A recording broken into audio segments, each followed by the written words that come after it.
Almost 50 years ago, a climbing team made up entirely of women from the Soviet Union were stuck on the top of a mountain. Everyone was told to descend back to camp because a storm was coming, but they felt like they could make history and weather the storm too. What they didn't realize was they were in the middle of what would be the worst storm in over 2 decades. 25 years to be exact. The women would end up each dying in a different and horrific way, some fueled by stubbornness and some by sacrifice. And their leader, Elvira Statayeva, refused to leave her comrades. She knew they were dying, one by one. There was a path of her friends' bodies leading to her and a few scattered around her. And as she died, refusing to leave until she was too weak to even try, she would sit there and talk into the radio to base camp and apologize for failing. "We are sorry, we have failed you. Please forgive us." That's what she would say. After they died, Elvira would be so vilified in international news that the Soviet Union initially denied them being on the mountain at the time. What people usually leave out in the story is that there were others who died on the mountain too, and a war happening in the background. But before this climbing season, there had been no fatalities on the mountain at all. This is the little-known disaster on the mountain Peak Lenin. I'm Tatiana Bunch, and this is Occurrence.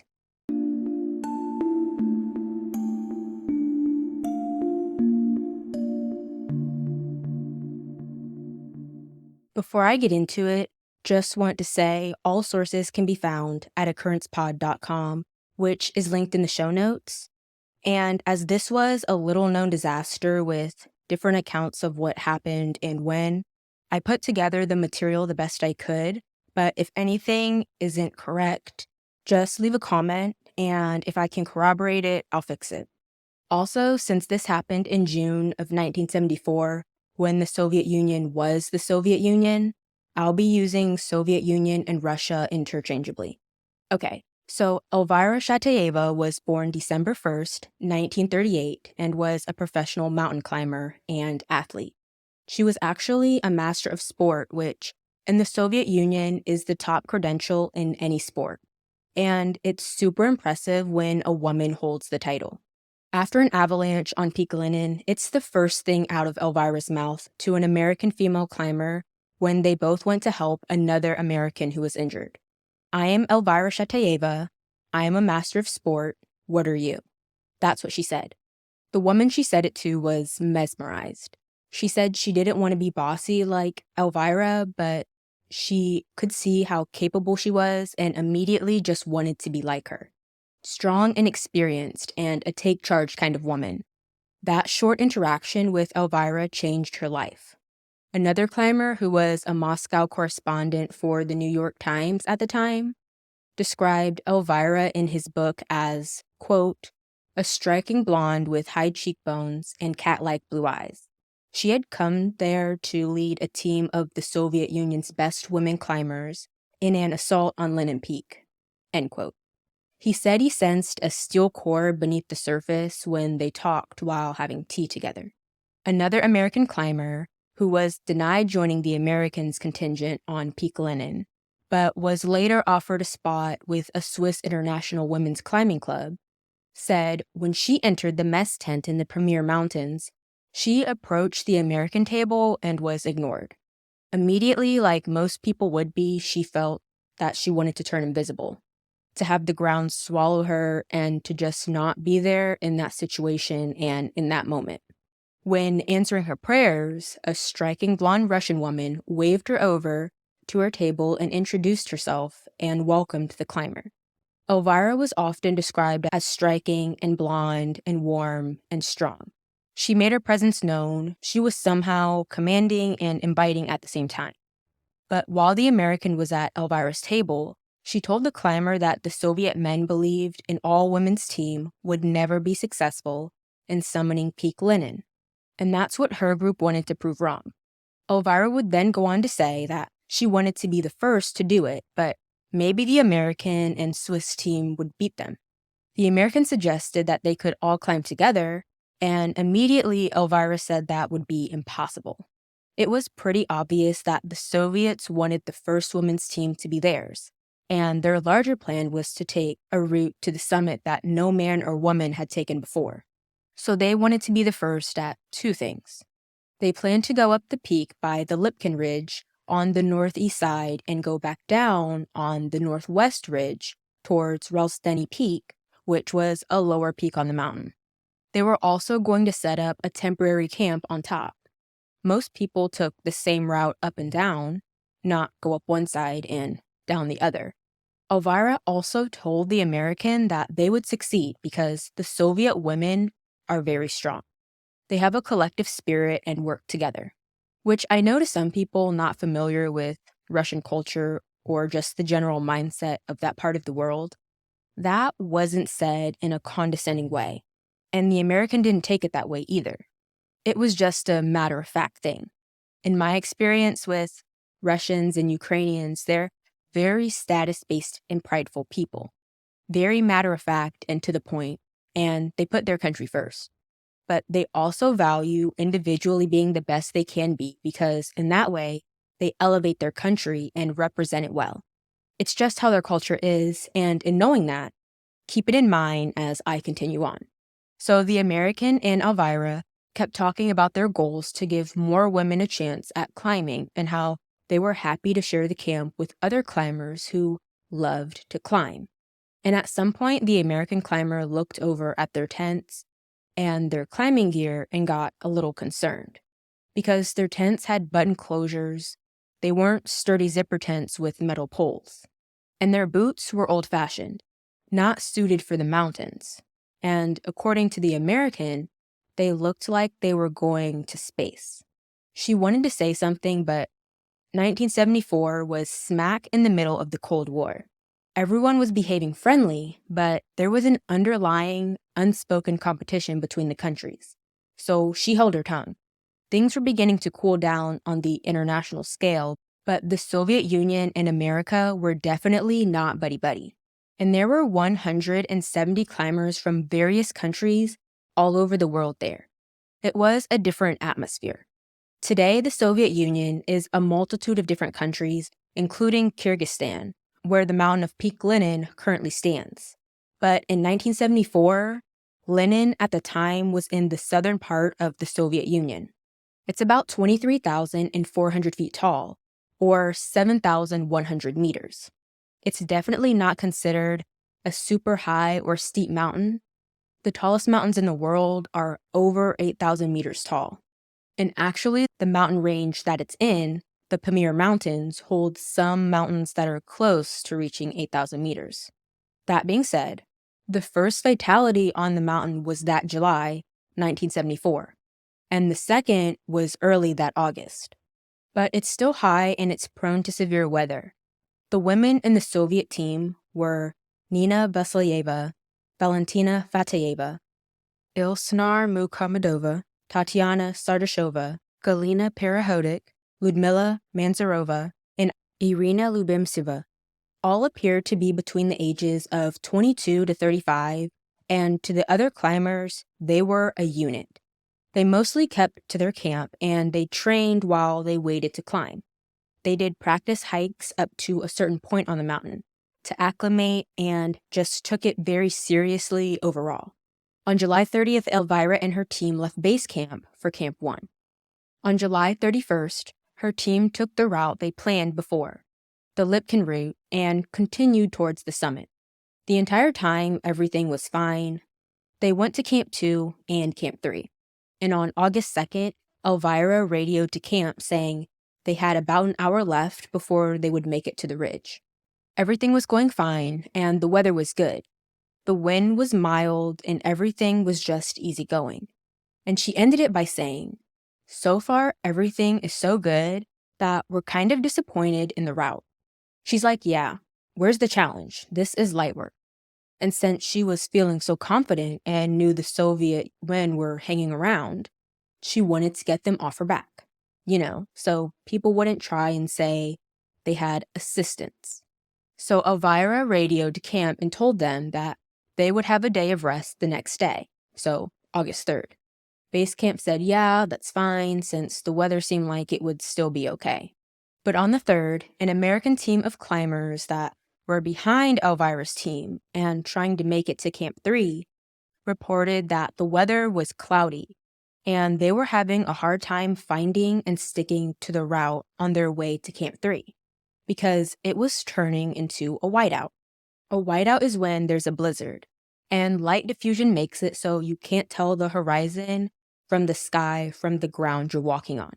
You could be about to walk off a cliff and you wouldn't know it until it was too late, because visibility is 0 and the only thing you can see is white. Now, that's not what you want on a mountain thousands of feet in the air, and it's super dangerous.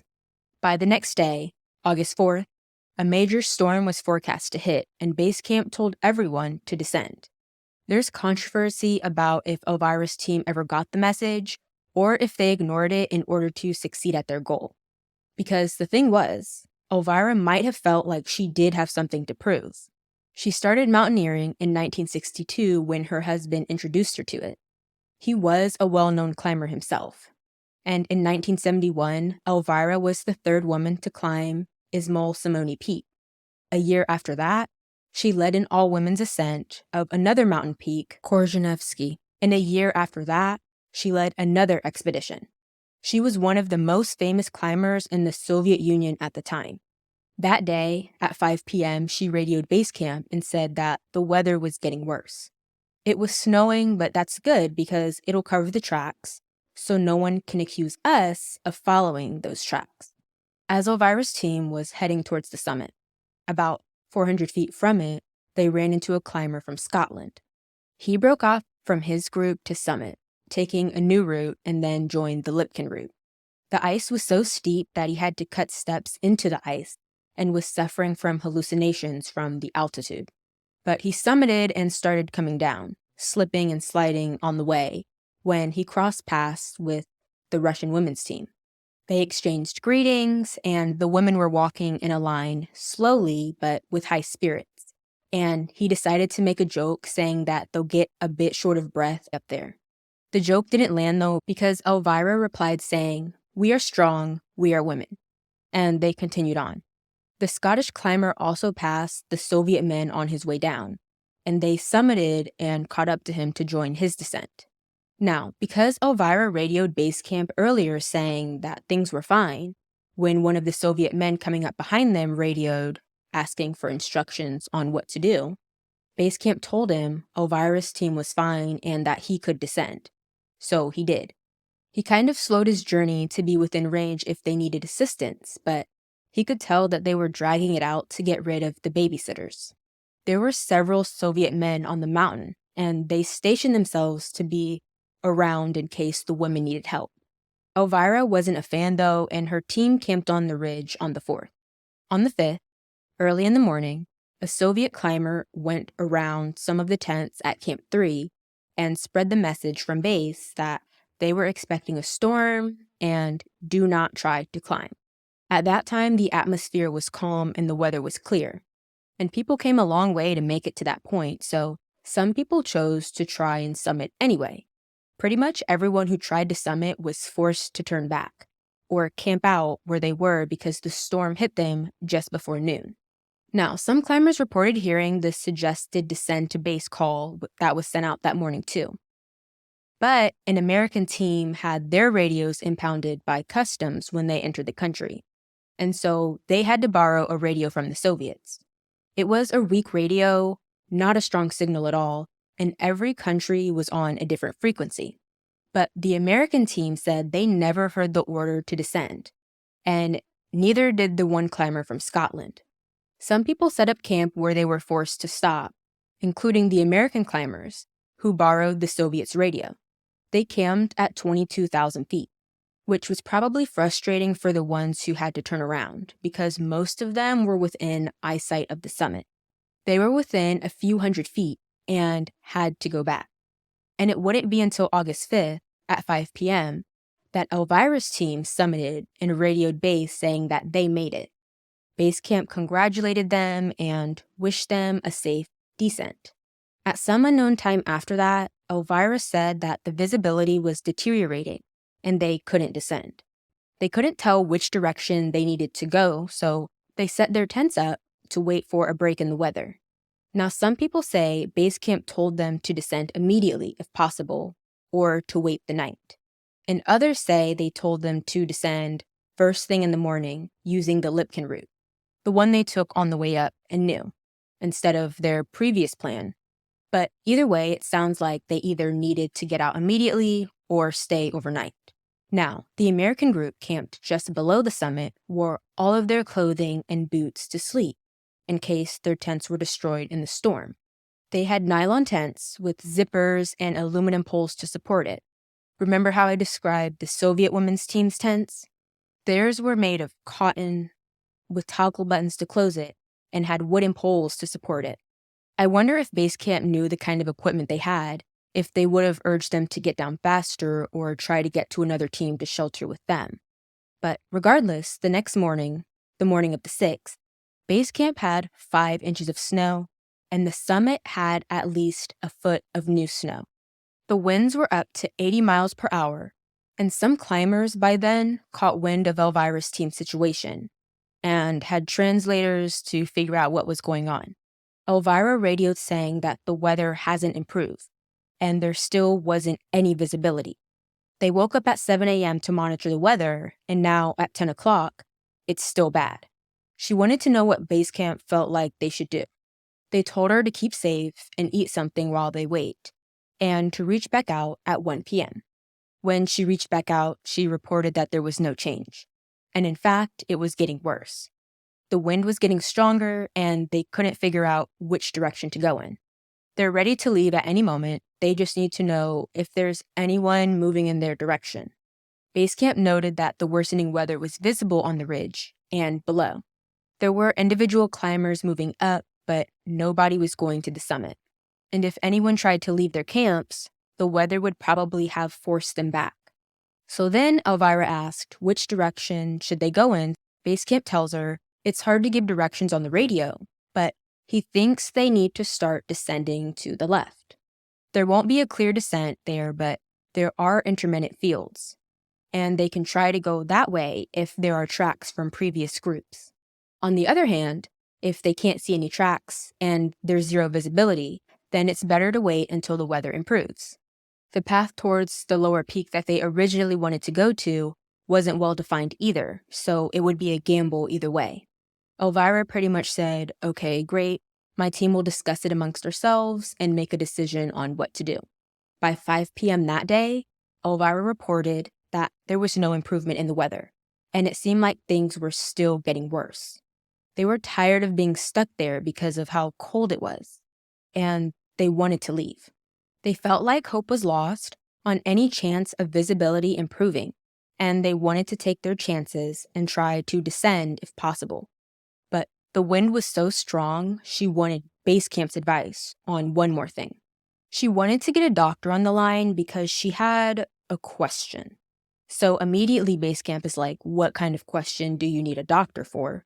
And Elvira goes, one member of her team was ill and has been vomiting for a day, especially after eating meals.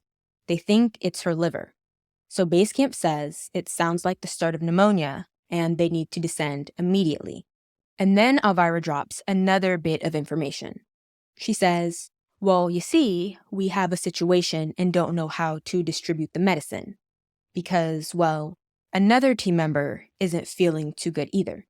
Base camp is probably shocked because you have someone 7,000 meters up who's been vomiting for a whole day, can't keep anything down, and now that someone else is sick and you don't know how to distribute the medicine and prioritize it, you're just now telling us. So the guy at base camp tells her that he's issuing a reprimand for not reporting the sick teammate sooner, and that they will do what the doctor says.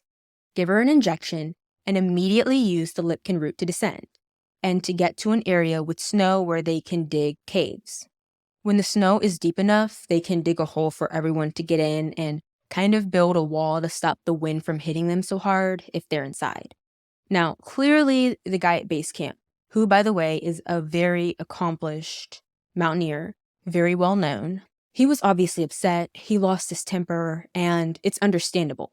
Because in that moment, he knew when she told him that their chances of getting down had diminished severely. But Elvira goes, "Okay, I understand. We will give the injections and pack our things, and should be descending in 15 minutes. But as for the reprimand, give it to me once I make it back to base. I don't want to receive it on the summit." Now, it was kind of implied, as it usually is in mountaineering, to leave behind anyone too sick or unable to move so that the ones that are able to move have a better chance at survival. It's a save the many and not die with the few mentality. And unfortunately, that's just how it is in these situations, in these extreme environments. However, that's not what happened here. The morning of August 7th, Elvira reported that yesterday, at 11 p.m., Irina died during the descent. The group was able to originally descend, but at one point, someone had to hold the safety ropes. Irina was the person who stayed back to hold the ropes so that the others could cross, and she froze to death while holding the ropes for them to descend. She literally froze to death standing in place. She sacrificed herself for her group. They only made it a few hundred feet below the summit, and still on the ridge when they tried to dig the snow caves. The snow was too hard there, though, so they barely managed to put up 2 tents and tried to hold out. But just after midnight, hurricane-force winds hit them where they were camping and shredded their tents, blew away their mittens, the stoves, rucksacks, practically everything. The 5 women that were still left shared 3 sleeping bags and held what was left of a tent around them without poles. Base camp asked if they were trying to descend, and in response, she said that 3 more of her team were sick, and it was just her and another climber still functioning. She said, quote, "We are getting weaker. We cannot. We would not leave our comrades. After all they have done for us." And later she would say, "It is very sad here, where it was once beautiful." About 15 minutes after word got out about Irina dying and the rest of the group being in trouble, a group of Soviet men left base camp to go help the Soviet women. Groups of French, British, and Austrian teams also set out to help them from base camp too. The times differ on when it happened, but either that day or the next, the 2 sick women died. Elvira radioed base and told them Statayeva and Statayeva died, and the remaining members were getting worse quickly. And base camp told Elvira to keep going down the mountain with the people that could move. He told her to keep strong, and if they can't walk, to try and keep moving around and to radio every hour if they could. Elvira said she understood and would try. Every now and then she would radio and report how cold they were and how their health was deteriorating. They were starting to suffer from frostbite, and it was just a not good situation. That morning, 4 Japanese climbers camped in a tent at 6,500 meters on the Lipkin side, were contacted to see if they could help the Soviet women. 2 of the climbers left to try and go help, but they were literally blown off their feet and forced to retreat back to their camp. They reported to base, they didn't find anything on the ridge, and were frostbitten from the wind. By noon, another climber on Elvira's team died, and 2 more were dying. She radioed saying, "They are all gone now." The last one asked, "When will we see the flowers again?" The 2 that were dying asked about their children. Now, it's no use. Other climbers lower down on the mountain were contacted to listen to orders the next morning on what to do. The way it was worded, base camp was pretty much saying they probably wouldn't make it until morning, but just keep an ear out in case. At 3:30 that afternoon, she radioed again saying, "We are sorry, we have failed you. We tried so hard. Now, we are so cold." Base camp replied, promising rescue was on the way. I mean, pretty much all the climbers were trying to get to them that weren't already struggling in the storm. At 5 p.m., it's unclear what was said, but it seemed like another woman died, and only 3 were still alive. At that point, the winds were hitting them at 80 to 100 miles per hour, and the temperatures were negative 30 to negative 40 degrees. At 6:30, Elvira radioed saying another team member died. She would say, "We can't make it another night. I do not even have the strength to hold down the transmitter button." At 8:30, the last transmission would go through, saying, "Now we are two, and now we will die. We are very sorry. We tried, but we could not. Please forgive us. We love you. Goodbye." And after that, someone hit the radio button twice, attempting to say something else, but nothing was heard. Elvira's husband wrote a book about everything and said that the last transmission wasn't Elvira, but instead it was Galena. I wonder if it was Elvira trying to say something after clicking the transmitter button, but just couldn't. Crazily enough, the next morning and the few days after that, the weather was fine. People took off their jackets and rolled up their sleeves, everything. But the next day, after the women's Soviet team all died, the American group that was camped by the summit started to make their ascent and ran into the Japanese group at the same time. And that's where they all saw the first body below the summit. One of them recognized Elvira, and as they continued up the slope, there was a trail of the rest of her team and their belongings. The Americans borrowed the Japanese climbers' radios because theirs were too weak, and they called to base to tell them that something very strange and sad happened there. As both groups summited, they walked through the pieces of tents, the broken poles, the shredded fabric, and gear, and they cried. They saw two women half buried under snow.